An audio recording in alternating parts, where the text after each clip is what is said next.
Professor Philip Hutchinson. Well, welcome to the meeting. We are going to spend an hour or so talking about the interplay between technology and defense and speculating on whether we need war or the threat of war to drive technology on, or whether we could do without it. As someone with a background in thermodynamics, I thought about the interplay between technology and war and technology in terms of heat engines, and I can find two heat engine examples which illustrate either side of the argument. If we think first about the internal combustion engine, which was privately developed and well known and understood by the latter end of the 19th century and relatively common in use in the early part of the 20th century, it was only when it was incorporated in the tank that it had a major impact on weapons systems, but a minor impact on the First World War. It went on to have a major impact on the development of the Second World War after the development of combined arms and the German use of blitzkrieg in the early stages of the war. In counterpoint, the gas turbine engine, which has had a major impact on the development of civil aviation and international travel and connectivity, was developed almost entirely in its early years on military funds and went into service in the latter end of the Second World War, where it didn't have a particularly major impact, but went on to have a massive impact on strategic developments in strategic bombing and the deployment of nuclear weapons. Is the opposite end of the scale, since the concept came out in Whittle's mind and in one of his German competitors at about the same time, but was funded on military funds, and it was only after the war that we saw the development of civil jet airliners. So you can push it around both ways, and I hope we'll explore that during that sort of issue during the meeting. And of course, the challenge of incorporating technology into weapons systems development is when you think the technology is mature enough to put into the weapon systems, and when do you think it's safe enough to disclose it for civil use? And I'm sure the speakers will touch on that too. So I will stop rambling and pass the floor to Professor Ron Smith for the first talk. Ron. I will try and share my slides. I hope, are they shared? Yeah, they are. Great, thanks. Thank you for the invitation and to Helen for putting together this panel. The general argument I'm going to make is that peacetime defence R&D at the moment is not a major source of general purpose innovation. And I'm going to argue that that's the case for a number of different reasons. Primarily, what's happening at the moment is spinning of commercial technology and innovations to the military rather than spin off. That the military process is slow and bureaucratic, which inhibits the innovation. It tends to be sector specific and not very useful in a range of other areas. There tend to be small numbers produced, which means there's relatively little scope for process innovation, and the secrecy tends to make the diffusion more difficult. But I'm not arguing that we need a war. I think we need more commercial innovation in terms of that structure. It just next slide. Okay, so I'm not arguing that there's been no innovations that have come from defence. Clearly there have. If you spend a lot on R&D, you get some which come through. But what I'm arguing is that defence R&D itself is useful, but it's useful for defence. And in fact, I'd argue the larger part of the defence budget ought to go to R&D and looking at basic technologies. But you can't argue for defence R&D in terms of its spin-offs.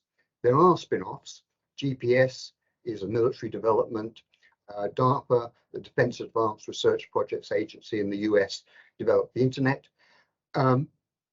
But on the other hand, the World Wide Web came out of CERN, which is the Center for Particle Physics.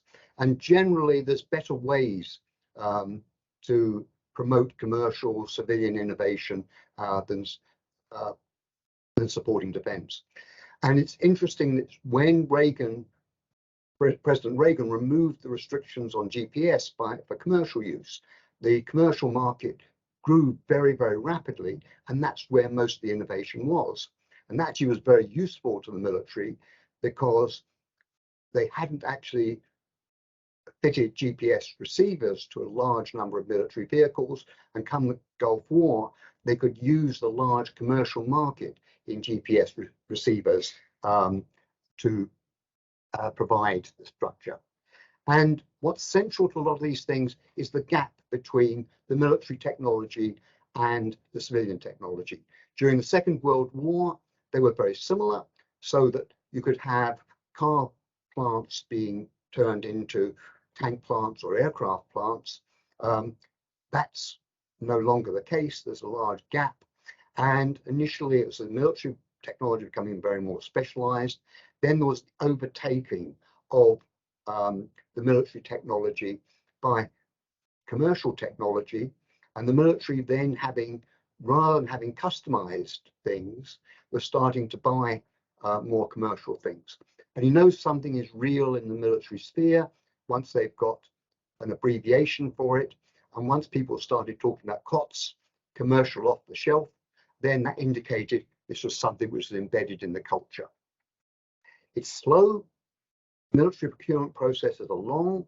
The average time is 20 years, but the average time is 7 years. There's many of them which are around 20 years.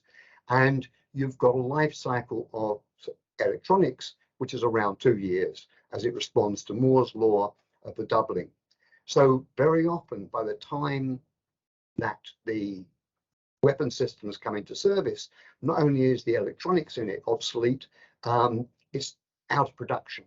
And the US Department of Defense has a foundry where it produces old chips because they're still used. Military equipment lasts for a very long time in terms of that.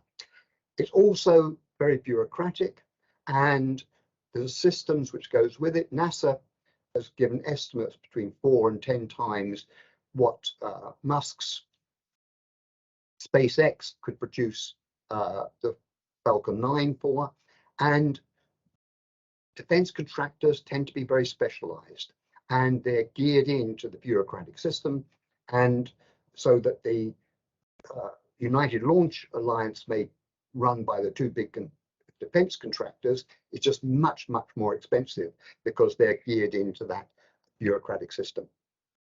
And a lot of areas, there's a really interesting book called Genius Makers by Kate Metz, the New York Times technology correspondent, and it's all about deep learning, artificial neural networks, etc. And the only time the military are mentioned is that lots of the companies didn't want to have anything to do with the military in terms of that. And that was, even though they had Eric Schmidt, the chair of Google, he was there trying to build linkages, and it's clearly he commented on the large gap between Silicon Valley and the Pentagon.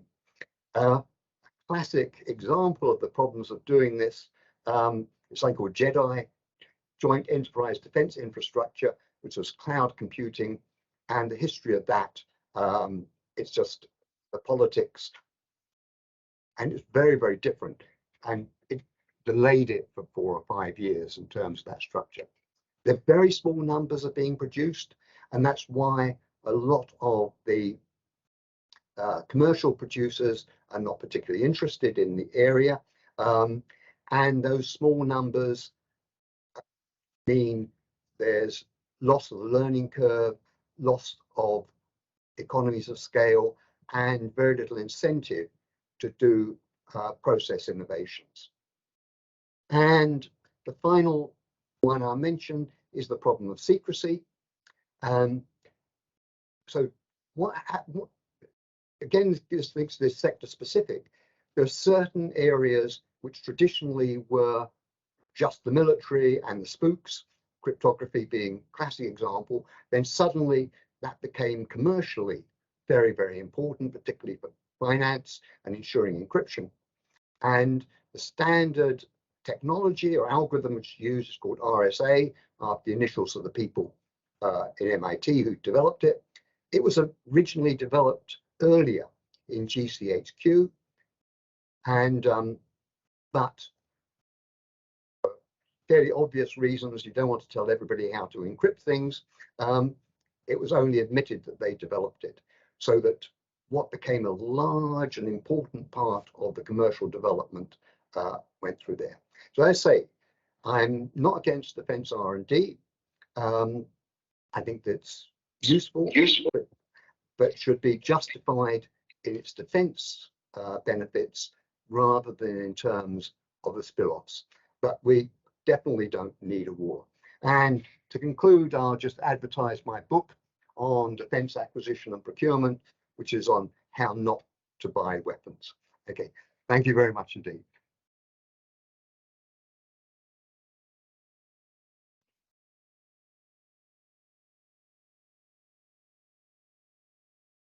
I'll stop sharing screen.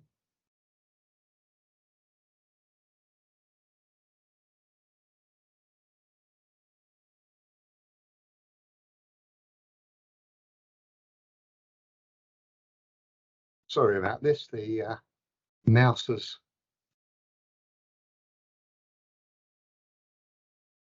Right, I got control of the mouse again.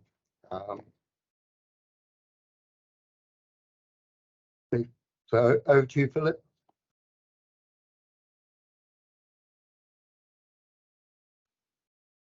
I thought it might be useful at this stage, at the end of your talk, if we had any particular questions related directly to the talk that's just passed. Does anyone have any questions? If so, please speak up. We'll spend a couple of minutes on that.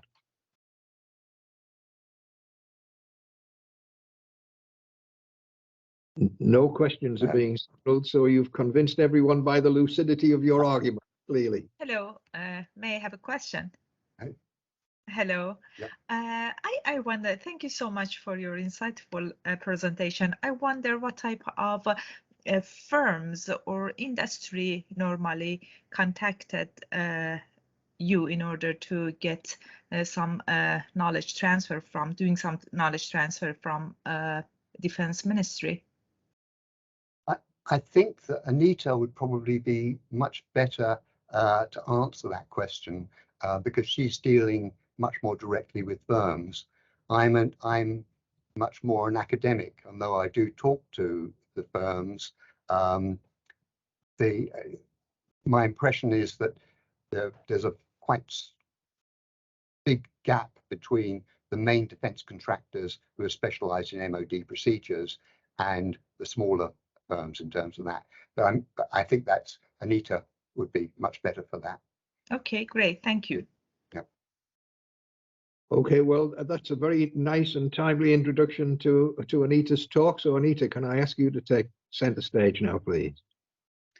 You certainly can, and thank you very much. And I will certainly try and touch on those examples and the question that was just raised in my sort of presentation. So by way of introduction, my name is Anita Friend. I'm head of the Defence and Security Accelerator, which is within UK Ministry of Defence. But we have a remit and a mandate to find and support innovation for the benefit of not just defence, but also wider national security within the UK.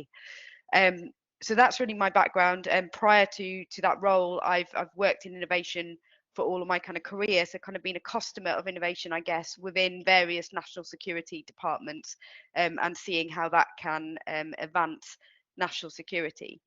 In terms of sort of answering this question, my central premise is that I don't think that we need war, but we do need a motivating factor. So we need an imperative, and we need competition in order for innovation to succeed. And we need both spin out and spin off technology. So I thought probably the best place to start is how we within UK Defence define innovation. And we define it very much as a process of getting from a novel idea, so a different way of doing something, to impact for national security and for UK prosperity. And so inherent to that is change. And that's really why I picked up on actually having some sort of imperative and motivator is actually really helpful from an innovation perspective, because there has to be a reason for everyone to want to change, and a sort of an aspiration. The motivator within defence innovation is not war itself, but obviously the deterrence of war and a safer future. So really what we are all about is how can we do things that make the UK and the sort of world in which we sort of live within a safer place. So how do we avoid the threats that we see in the news on a regular basis, and how do we make a geopolitical situation more stable and sort of protect the values that we fight and care about. So that for us is our driver. And secondary to that, I guess, is a premise that actually we're really lucky in the UK in that, as has been touched on in the previous presentations, we have a really rich history of innovation and invention and experimentation within the UK, and we have a really rich supply base across all the sectors with really great bubbling of ideas. Now, in many cases, that is a really fantastic opportunity for the UK. But unfortunately, it is also a vulnerability, because we know that access to these ideas and to science and technology is much easier.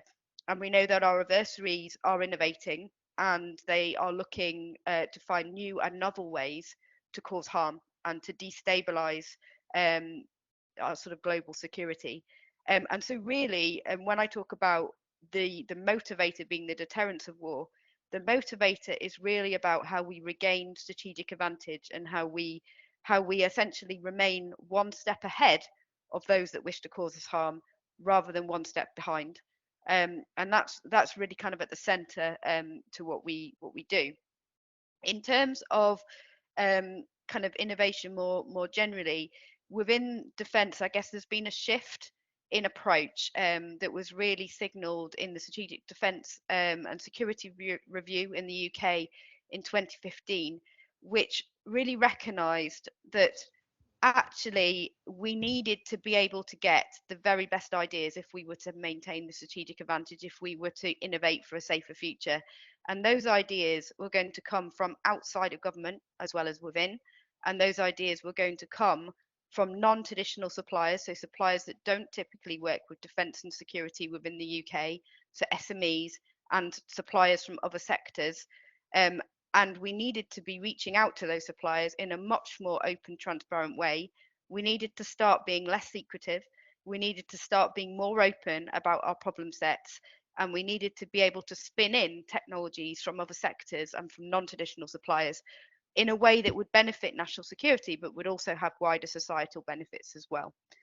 And that really was the reason for my organisation, the Defence and Security Accelerator, being set up. And it was set up as a part of a wider defence innovation initiative, which was really about taking that more sort of outward looking approach, so thinking about spin in technology as well as spin out, thinking about dual use, so thinking about the degree to which things can have multiple benefits across different areas of society.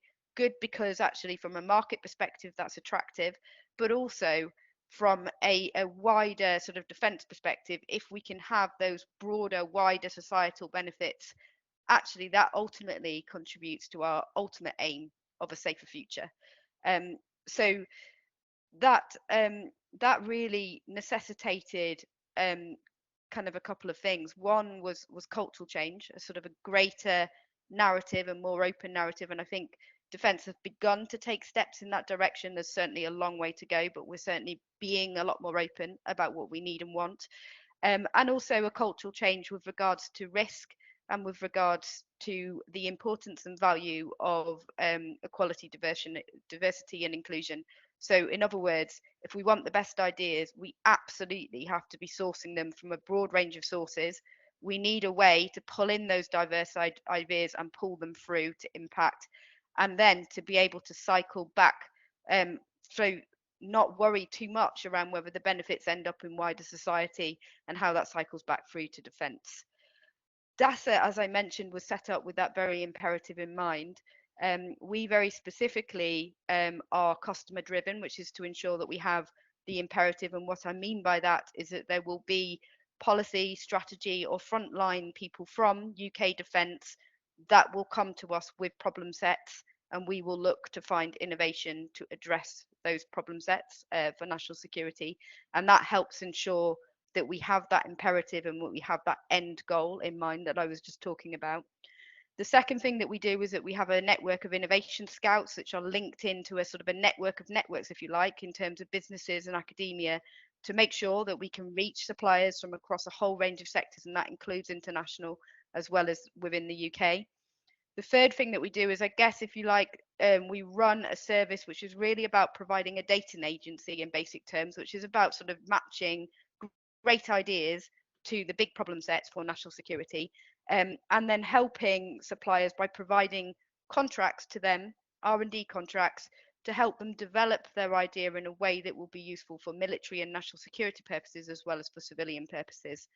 And then the final kind of thing that we do, which I think is possibly the most important, is a focus on leveling the playing field. And this certainly recognises some of that cultural change that I spoke to, which is recognising that our traditional suppliers have been privy for quite some time to a lot of information about what defence wants. Now, we could be more open with those suppliers, but we recognise that those non-traditional suppliers, the SMEs and those from other sectors, don't have the same access to that information, understanding and links. So a lot of our role within DASA is about helping those suppliers understand what defence and security need, helping them transition from having an idea and a proof of concept into a product that defence and national security in the UK will want to buy because it directly meets our purpose, and helping them with building the business behind their idea so they're able to scale and deliver in the way that they need to. To give you some examples of some, and I will finish just very shortly, but to give you two very quick examples of recent non-defence suppliers that are really having an impact for defence and security. There's a company called Nuvos, which developed a water purification system. They developed it very much for civilian use. They were a startup, and actually through conversations, through DASA and through the support that I described, we were able to identify a military use case and to get support of customers, and then are now starting to try and pull that in and through to have impact for defence. And the second is a company called Glitch that do autonomous vehicle and trailer attachment, which was developed more for the sort of civilian market again, but again has great utility given the drive for automation within military. And through the support that we were able to provide, we've been able to spin some of that technology into the defence world. And really, our focus within defence is doing more of that, because we're very conscious that there's lots of innovation and opportunities that are out there that we currently are not efficiently harnessing and making use of for defence and security. So it can't all be about war. There does have to be a motivation, and there does have to be, I think, a real spinning of civilian innovation for us to have a safer future, and that is imperative for all of us. And I will end there. Thank you. Are there any questions specifically for Anita on this particular, on her talk? We could take those before moving on to our discussant, who will discuss both of the presentations. Yeah, there appears to be a question from Dean, who's just raised his hand. Yes, hello. I'm not Hi, sure Dean. if I can be heard. Oh, yes. I can hear you. Sorry, excuse me. Yeah, I actually had two questions, probably one for Professor Ron Smith and the second one with you. The first one is related to Professor Ron Smith's discussion regarding civilian innovation and his view on the fact that even commercial and private enterprises also have a lot of bureaucracy, and they would keep trade secrets among themselves, and this would not always spill over to other companies and in the public in general. Like, for example, the way Google approaches AI through DeepMind in London is very different from the way OpenAI in California is doing it. So what is your view on how we can encourage more collaboration even among the private enterprises? That's the question. For Anita, related to the defense industry in general, the company I used to work for is actually a supplier for SpaceX. One of the just as an anecdote, it took us 7 years to get onboarded with Raytheon. It took us 14 months to get onboarded on SpaceX as a supplier. And this is using the same team, the same process, the same documents, the same NDA, everything is the same. And SpaceX, as much as they did great things, they are the leader of, obviously, is a very polarizing figure. But of course, you have to take the dragon with the gold.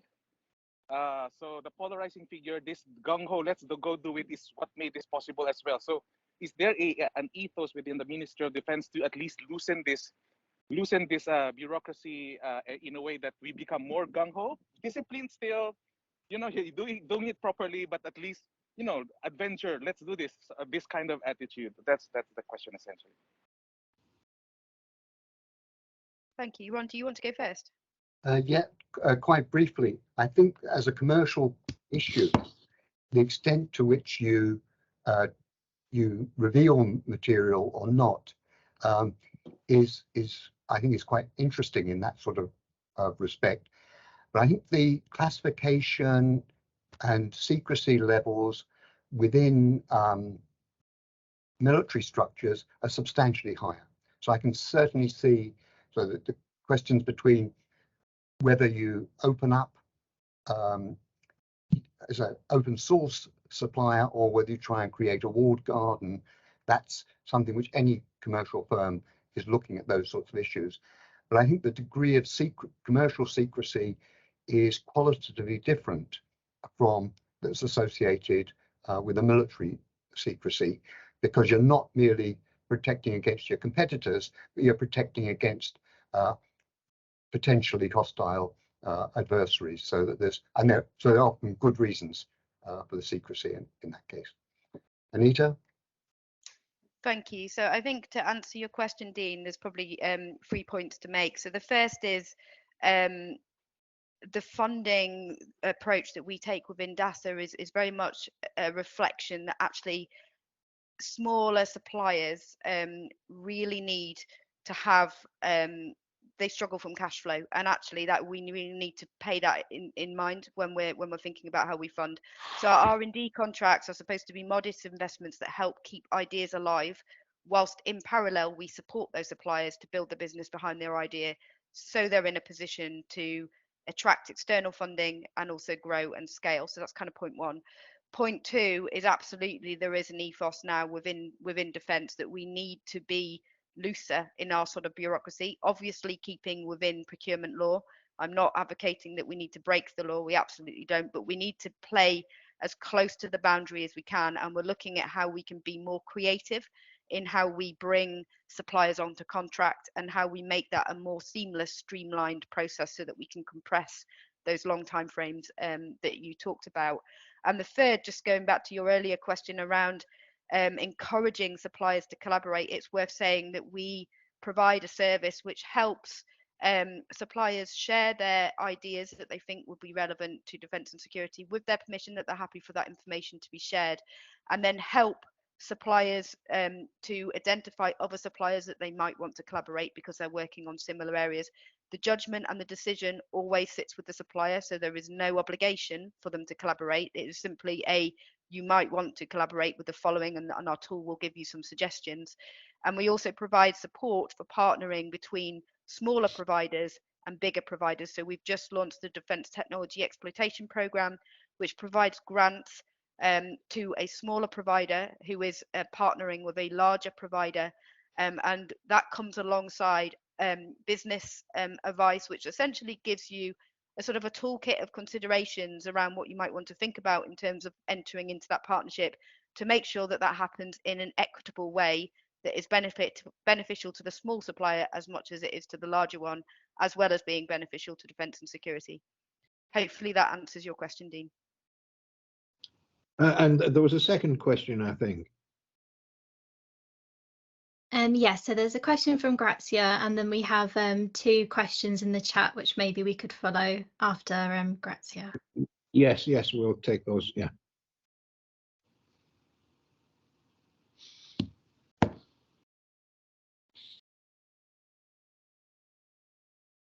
Hello. Sorry, my my question is for Ron Smith. I found your presentation very interesting, and I'm particularly interested in the issue of bureaucratization, more bureaucratization of research within the defense industry. Now, is your conclusion based only on the British defense industry, or also on other countries? And how do you explain this? What has changed that has led to more bureaucratization? Okay. Thank you. I think one of the major things behind bureaucratization is responses to scandals. So that what happens is something goes wrong, and then they think we need rules to stop that going wrong. And sometimes what may be perceived as going wrong may not actually really be a problem. So there's a famous case of Ferranti Bloodhound missile, and they made 60–70% profit. And they made that profit primarily because they cut costs very substantially. But rather than seeing that as a benefit, it was seen as a problem. And so then there's the bureaucracy. And again, the sort of $1,000 coffee pot in the US then led to more rules, so that the response to what seemed like problems is to try and create more rules. And I think that's a very common pattern, not just in the UK and the US, but in a number of other countries. France tends to give more autonomy to the engineers who are running it, and is slightly less bureaucratic. But I think this response of there's a problem, let's have some rules, is the source of a lot of the bureaucracy. Thank you. Right, well, I think it's a timely point to move on to our discussant. Sean, over to you. Oh, hi there. Hopefully you can all hear me okay. Just listening to the conversation so far, I've been sort of reflecting on how I can sensibly contribute to this conversation. My background is purely as an industry player, formerly of IBM in the technology sector, security-related startups, and then latterly as part of the Kinetic group of companies, which was the ex-Defence Evaluation Research Agency from MOD.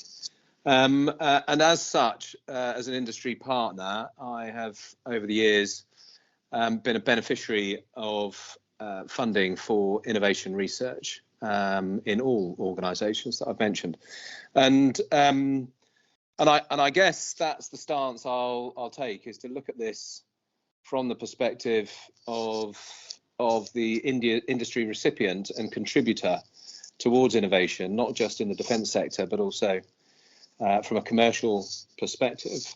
Listening to the conversation thus far, it made me think about the different elements associated with the process of innovating, both for defence and security and for the commercial sector, and that all starts with the commissioning process. And interestingly, it is at that initial stage of commissioning of innovation, which I think some of Ron's points come to the fore, which is, what is the purpose of the commissioning, and is it primarily for a defence application, or is it intended to be commissioned with a dual use purpose that Anita refers to, and or in fact is the process of innovating coming from within an organisation, and therefore it's self-commissioned, and not commissioned by an external body and therefore funded by an external body at all. And that commissioning element, I think, is fundamental when one starts to consider what the intended outcome of the technology is. Because if funding comes from defence, from MOD, or in fact from a security agency, then the intent invariably, certainly in the UK market, is for that technology to have almost invariably sole use for the defence application. In my experience, it's very rare that the MOD will commission R&D with the intention of that being commercially exploited elsewhere. Similarly, if an organisation is either self-funding or using funding from another commercial organisation to generate innovation, then the likelihood of that having acceptability in the defence sector is much lower, in my experience, than were it to be obviously defence funded directly. So that whole concept of commissioning and where the funding comes from for the start of innovation, I think, is fundamental to the outcome with regards to the innovation being developed. Risk was mentioned a number of times in the discussion, and of course, again, in my experience, the risk appetite within the defence sector, the risk bar, if you like, with regards to exploitation by third parties of any innovation, that bar is much higher than you will find in the commercial sector, accepting that there are intellectual property rights associated with any innovation in the commercial sector. So I think the idea that that the MOD, let's talk about UK MOD, would like to fund R&D with a direct commercial exploitation path for the company that is innovating, I think I'm not sure that is particularly clear and obvious. And in fact, in the times where I've been involved in taking R&D funding from MOD, it's been made very clear that funding is directly contributing towards innovation that is only exploitable by MOD. And I think, if that's the case, this concept that Ron discussed with regards to Ferranti in answer to one of the earlier questions, where an organisation may make profit out of innovation, tends to be a little bit of a difficult pill for government organisations to swallow. So the concept of a government organisation funding research and development that has a clear exploitation path that results in extraordinary levels of profit for a commercial business, certainly in the UK, is somewhat frowned upon. And I think, again, that attitude prevents commercial organisations from engaging in opportunity for R&D with, as Anita says, a dual use exploitation path, both in the defence sector and in the commercial sector. I think that makes that a difficult concept for a commercial organisation to get their head round, mainly because the expectation would be that that the funding organisation would be unhappy with extraordinary levels of profitability as a consequence of government-funded R&D. So this concept of development for certainly in the organisations that I've worked in, this concept of developing for both commercial exploitation and defence use, I think is a difficult concept for for businesses to get their head round.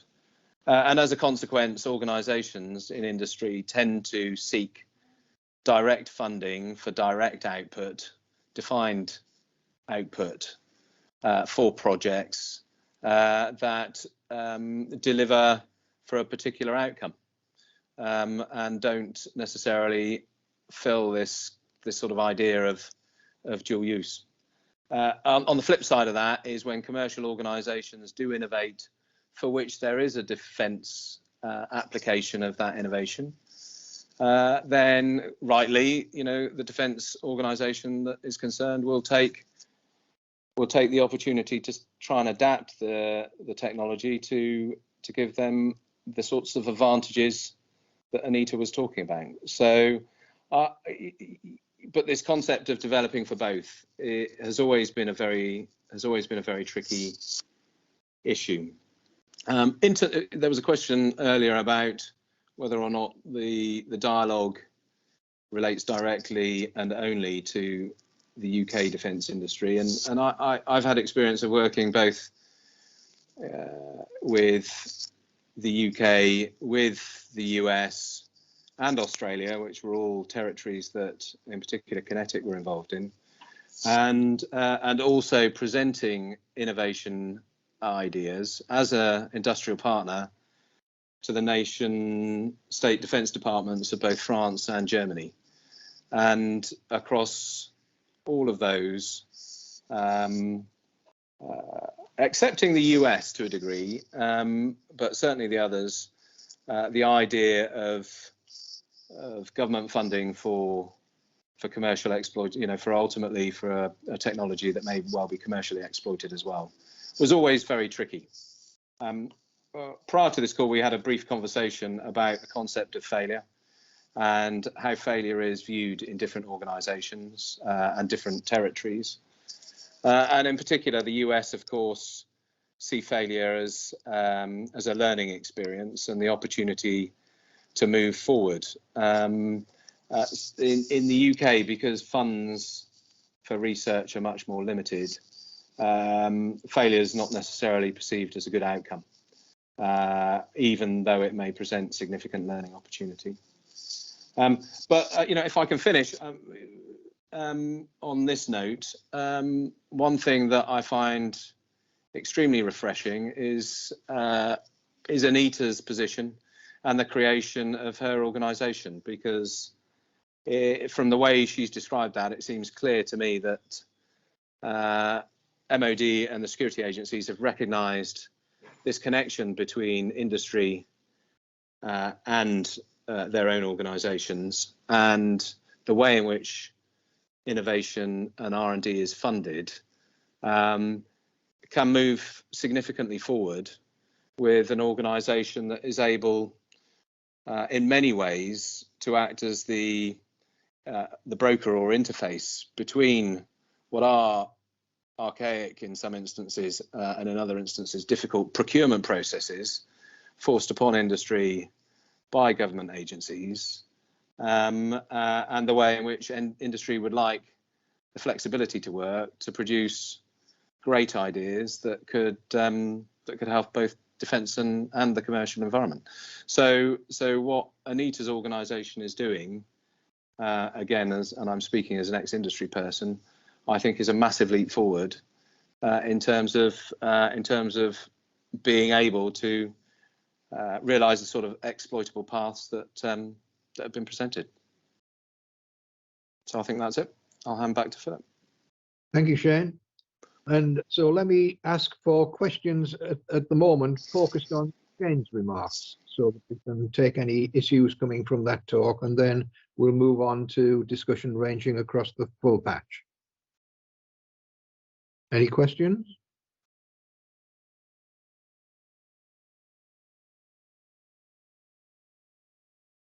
Silence. Can you hear me? Did I transmit the question well? Yes. So the question went, and there is silence in response. So that is a compliment to the lucidity of all three speakers. Well, we may be heading for an early finish. Let me bowl one in then. to all three speakers, really, because it touches on all three talks. But then I think what we've concluded from all three speakers is that trying to dual focus the research isn't either possible and possibly not helpful. That defence research should be primarily focused on defence questions.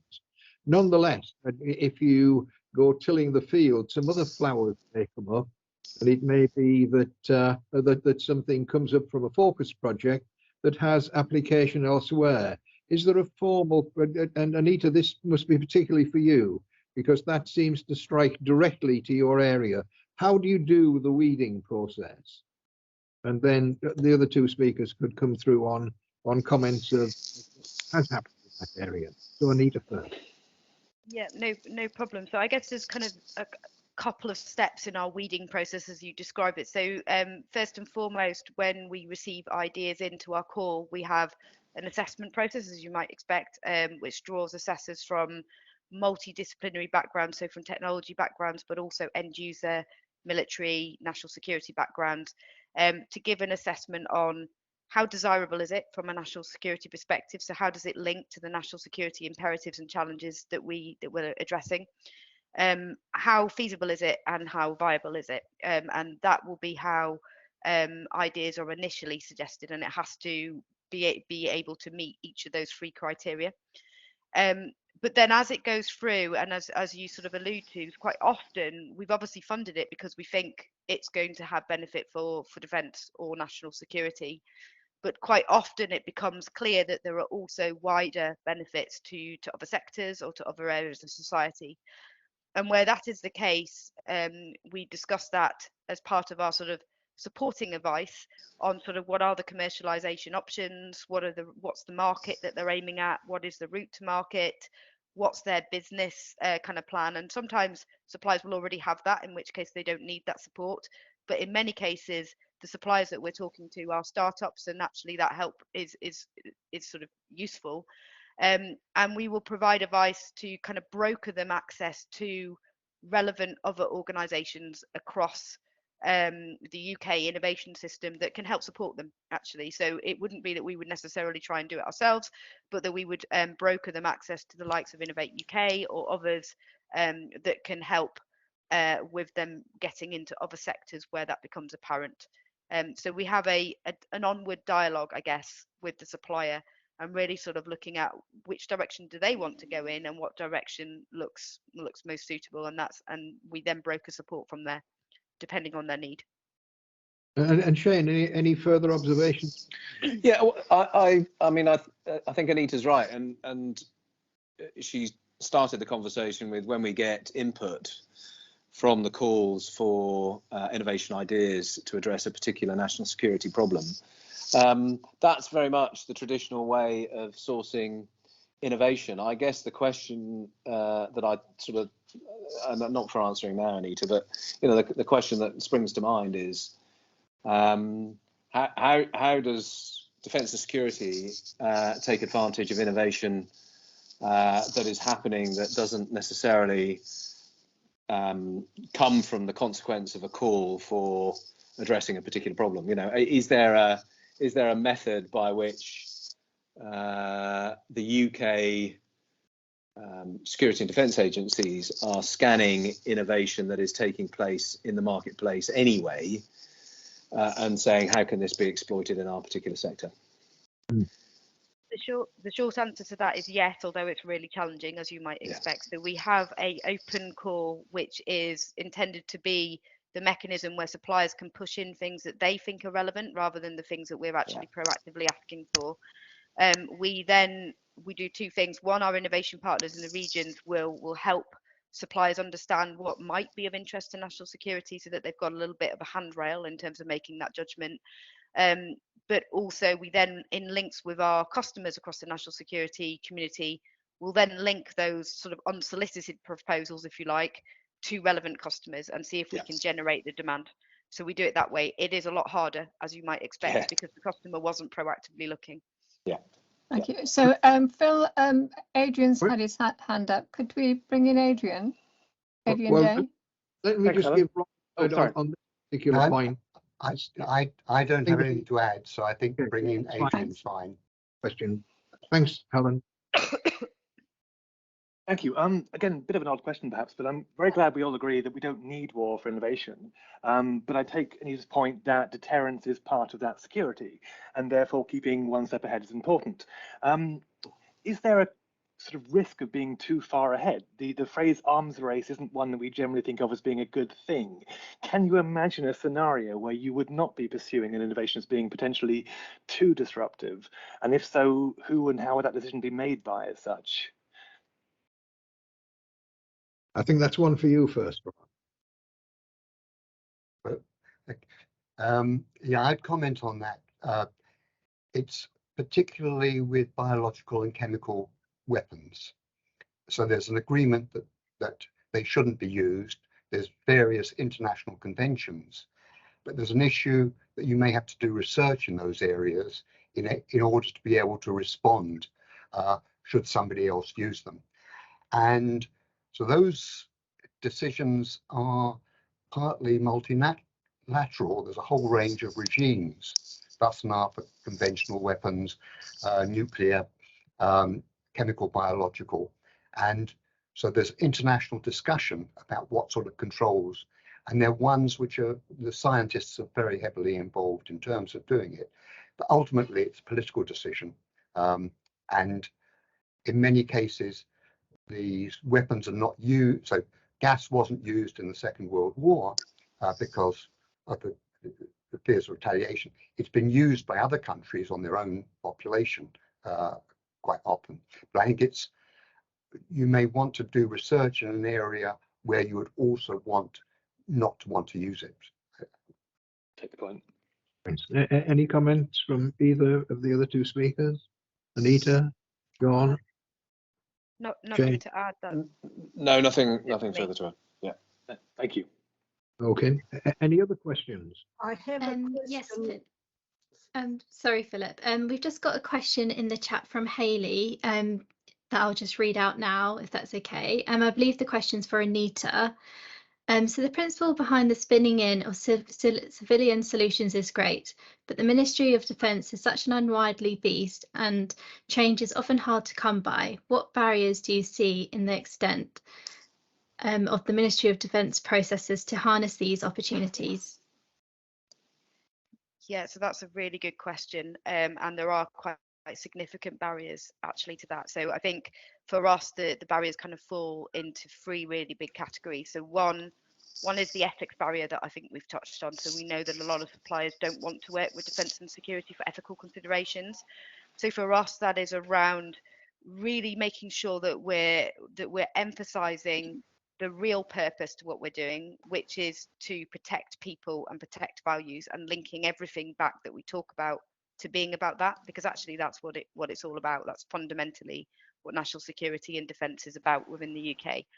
The second barrier is one of an awareness, and that's an awareness of who on earth do you engage with, because we are I recognise within UK defence and national security, we're an incredibly complex beast. There are loads of different organisations that have got innovation in their title, and how on earth does a supplier or indeed a customer within government know where to start? And we're beginning to address that by trying to map the system and have much clearer narrative on how each of the different organisations can help. So within that, there will be DASA can help in the following ways, but this is how other organisations contribute. And operating a sort of a front door and a no wrong front door sort of principle, which is that we try to direct suppliers into one front door, but we have an arrangement, because we work closely in collaboration with others across the ecosystem, that if you do inadvertently go to the wrong place, we can seamlessly transfer you to the right organisation that can support you, so that it isn't painful. So that's still work in progress, but we're certainly working on that.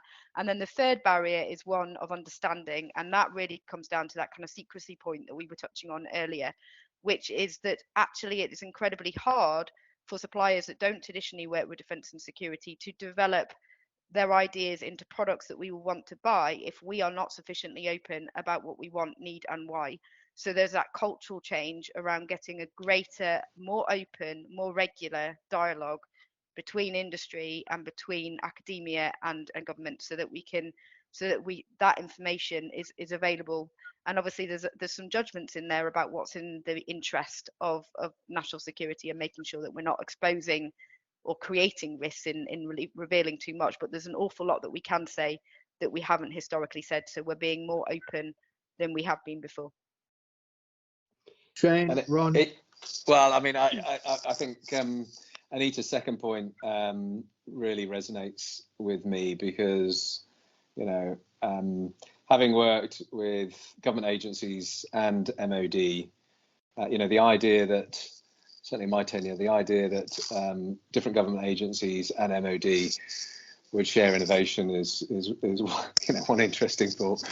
The second interesting thought in a command and control organisation like the MOD is sharing between MOD departments alone is a big challenge. So if you know, if you're facilitating that process on behalf of industry organisations to work across the you know, the inherent boundaries that exist within the Ministry of Defence and the security agencies, then that's phenomenal. I wish you every success. I can say it's not easy, but we're doing our best with what we can, with help from others. So there is the National Security Information Technology Exchange that has been set up to cohere sort of effort across the system, and they're leading the charge on this with our support. But hopefully we'll get there. I mean, I think it's brilliant. I think the issue for industry partners is, you know, the most clear examples of success of working in this space is where you identify one clear customer within either MOD or security with, you know, a very clear proposition for technology, and you deliver it to that one single customer, even though that technology might have applicable use across, you know, multiple parts of the organisation. So, yeah, anything that can be done to help break down those barriers is going to make a huge difference to industry. Ron, anything to add? No, nothing to add. Then if there's an urgent, pressing and brief question, I think we'll just about have time to deal with that. Otherwise, we should draw to a close, because 1 o'clock is pressing in on us. Any final question? Can I ask one? Yes, surely. Thank you. I think this is for Anita. There is obviously a lot of talk these days about the environment and the problem. Has the MOD made any study on the environmental impact of the defense industry? Or does Ron know of any study outside the MOD which deals with the issue of the impact of the environment? So yes, I can't tell you of the exact study names, so I can go away and find out, but I know that sustainability has been identified as a priority for UK Ministry of Defence, and indeed DASA have seen a number of calls along those lines. So we have looked at biofuel, we've looked at how we can make Ministry of Defence platforms more environmentally sustainable, and that I think will continue to be a trend, and we're expecting to see calls in that area. But I think the main thing to note is that it has been identified as a priority for defence, as being inherently important for our national security agenda, to think not just about how we can be more sustainable, but how environmental change might affect national security, because the two are very much interlinked. And if I may add to that, in the procurement process, you know, every industry organisation has to present their environmental credentials as part of their ability to supply to Ministry of Defence. Indeed. Yeah. Well, a useful note to end on, the topic that oppresses us all, which is environment and sustainability, a huge challenge for the future and probably a source of future threat. Thanks very much to all speakers, and I will wish you good afternoon. Thank you. Thank you very much, Philip, on behalf of CIMR. Thank you, everybody. It's been a fantastic event, so I'm really grateful to you. We've all enjoyed it and learnt a lot, so thank you very much. Thank you.